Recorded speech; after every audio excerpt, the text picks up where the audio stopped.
KR Saju കൂടി തിരുവനന്തപുരത്ത് നിന്ന് ചേരുന്നുണ്ട്. സാജു, KPCC വിഷയത്തെ എങ്ങനെയാണ് കൈകാര്യം ചെയ്യുന്നത്?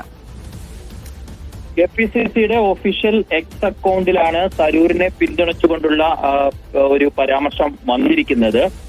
അതിൽ പറയുന്നത് തരൂരിന് ഇത് കൈകാര്യം ചെയ്യാൻ കഴിയും, ശശി തരൂരിന് ഏൽപ്പിച്ച ഉത്തരവാദിത്വം നിർവഹിക്കാൻ കഴിയും, അത് കേന്ദ്ര സർക്കാർ വരുത്തിയ തെറ്റുകൾ തിരുത്താൻ കഴിയും എന്ന നിലയിൽ അവതരിപ്പിച്ചുകൊണ്ടാണ് ശശി തരൂരിനെ തെരഞ്ഞെടുത്തതിനെ അംഗീകരിച്ചുകൊണ്ടുള്ള ഒരു പോസ്റ്റ് വന്നിട്ടുള്ളത്. പക്ഷേ ഈ പോസ്റ്റിനോട് പൂർണ്ണമായും കേരളത്തിലെ എല്ലാ നേതാക്കളും യോജിക്കുന്നുണ്ടോ എന്ന ചോദ്യമൊക്കെ ഈ ഘട്ടത്തിൽ ബാക്കിയായി നിൽക്കുകയാണ്. കാരണം KPCCയുടെ ഔദ്യോഗികമായ ഒരു പ്രതികരണം KPCC പ്രസിഡന്റോ മറ്റു ഭാരവാഹികളോ ഈ വിഷയത്തിൽ ഇതുവരെ നടത്തിയിട്ടില്ല. പ്രത്യേകിച്ച് കോൺഗ്രസിന്റെ ദേശീയ നേതൃത്വം തരൂരിനെ നിർദ്ദേശിച്ചിട്ടില്ല എന്ന വിവരങ്ങളൊക്കെ പുറത്തു വന്ന പശ്ചാത്തലത്തിൽ പക്ഷേ BJPയുടെ ഒരു പ്രതിഭാ ദാരിദ്ര്യമാണ് ശശി തരൂരിനെ ഇതിലേക്ക് നിയോഗിക്കാനുള്ള കാരണം എന്ന നിലയിലാണ് KPCCയുടെ എക്സ് അക്കൗണ്ടിലെ ട്വീറ്റിൽ ഇതിനെ അവതരിപ്പിക്കുകയും ഇത് കൈകാര്യം ചെയ്യാനൊക്കെ തരൂരിന് കഴിയുകയും ചെയ്യും എന്ന രീതിയിൽ ഇതിനെ ഒരു സ്വാഗതം ചെയ്തിരിക്കുന്നത് എന്നുകൂടി നമ്മൾ